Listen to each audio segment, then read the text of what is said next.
Hello, my name is Jason Tiedick, and I've got something amazing to share with you. Our Instructional Design Mastery course. I'm about to give you the keys to the kingdom, a step-by-step plan for turning curriculum into engagement, learning, and retention. If you're looking to raise your ROI or engage and nurture both employees and trainers, then you've come to the right place. So what exactly will you be learning in this Instructional Design Specialist certification course? Well, for starters, you'll learn the curriculum life cycle and how to create stellar content for all 3 stages of instructional design. You'll also be learning how to master the 9 critical teaching strategies and 13 essential complementary teaching tools of a successful lesson. Look, I can go on and on about the pain points we'll be solving in this mastery course. Or you could do yourself a big favor and check out our course page today and see how we'll get you to the point where you can motivate any trainees while simultaneously increasing engagement and retention in less time. It's your call. Let this opportunity pass you by or answer the door when opportunity comes knocking. I look forward to seeing you on the inside.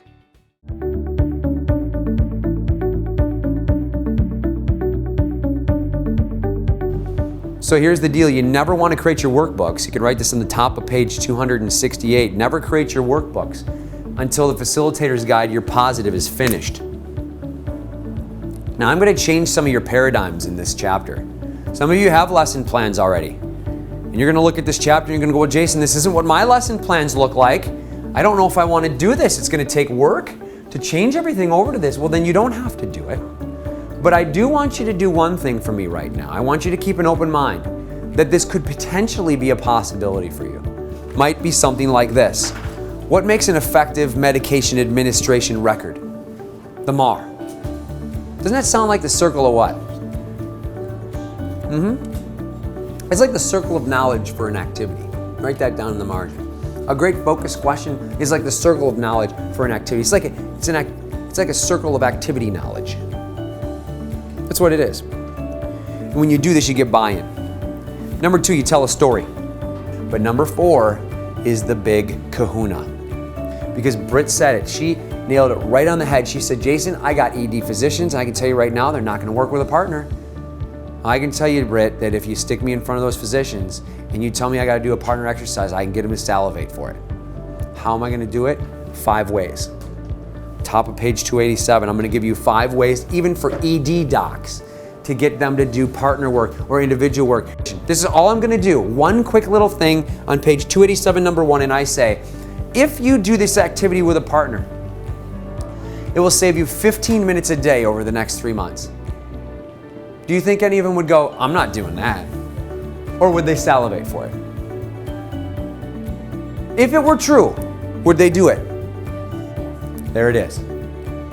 Once you've done this, you've got to create, and this is, put a star next to it, 292, post-activity content. Something most people forget, but it's so important. Look what it says, at the end of each activity, there are 2 key things to address. Underline these.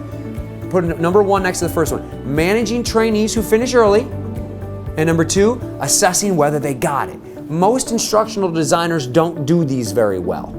We're going to change that right now. Spend all this time, look on the bottom of 309, 14 lessons getting ready for this, because the reality is you're not going to have to do any work here. It's all done. It's all done. You're just going to tweak a few quick things and we're finished. And it's the present. It's going to be the thing you wrap up and give to the trainees. You see how this is like building gold or silver? Those of you who weren't here, if you want to build silver, you got to get rid of all the junk. We started with tasks.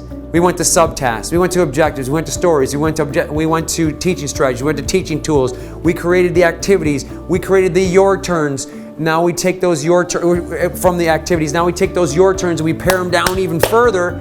Boom, we get our tip sheets. This process I'm teaching you is an assembly line for instructional design. It gives you all of it with the exact same process. Here's my rule of thumb, write it on the top of the page. if the PowerPoint show or any slide in that show is for you, the instructor only, it's off limits.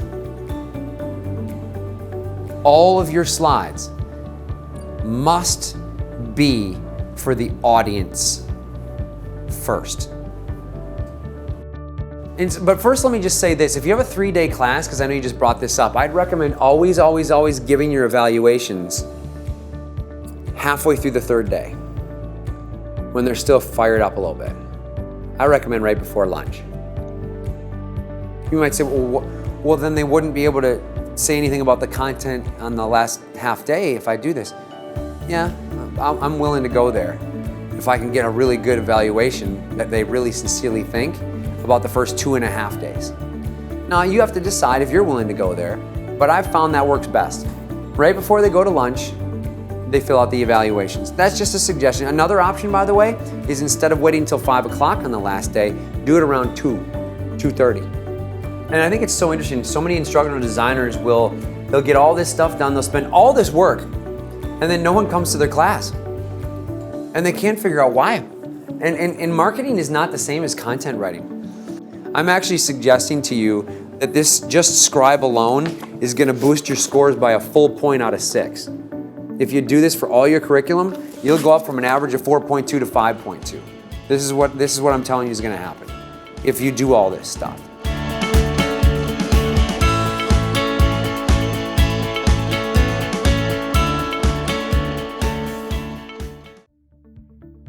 This training was 3 days, and it took about 24 hours of class time, and that does seem like a lot, but think about how much time you can save in the long run, and that's really what I'm focusing on as I move back into my job, is that this was a really small investment of time in the long run.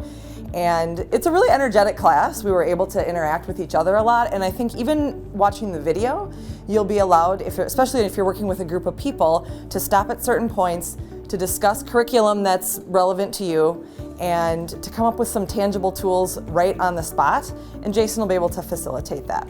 So I just grabbed my list because I want to share this with you. This is stuff that's going to change my life, and if you follow along and take this training, it could change your life too. So what I came up with after this class, or during the class actually, was I want to go back and take a look at our objectives, because I feel like they're really tasks. They're not objectives at all. So we need to reword and refocus those. I want to make sure that we include hooks. We have no hooks. If without a hook, why do they even want to take our courses? I wanted to also then incorporate the circle of knowledge into all of our classes, tap into those resources and make them buy into what we're doing. I want to use the buddy system. I want my trainees to feel like they have a lifeline, whether that's the person sitting next to them or the trainer.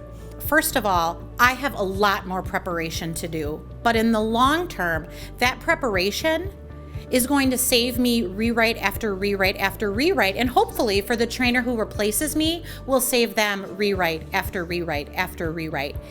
It's also forcing me to really think beyond how I learn and how I train, and it's going to get my activities, my strategies, my tools to reach everybody who might attend my class. I would recommend this class for anyone who struggles to write curriculum and using the tools, or maybe someone who's never had that education to actually do the type of writing that we so need in our classes. I would also recommend this class for anyone who thinks they are advanced in writing curriculum. We all have something new to learn. Jason has given us hundreds of tools to make our courses better. I've been a trainer for 13 years, and when I first heard about spending 3 days in a curriculum writing class, I wasn't sure that I was interested in it. But when I saw the list of topics, I couldn't help but think, I need help with all of these things.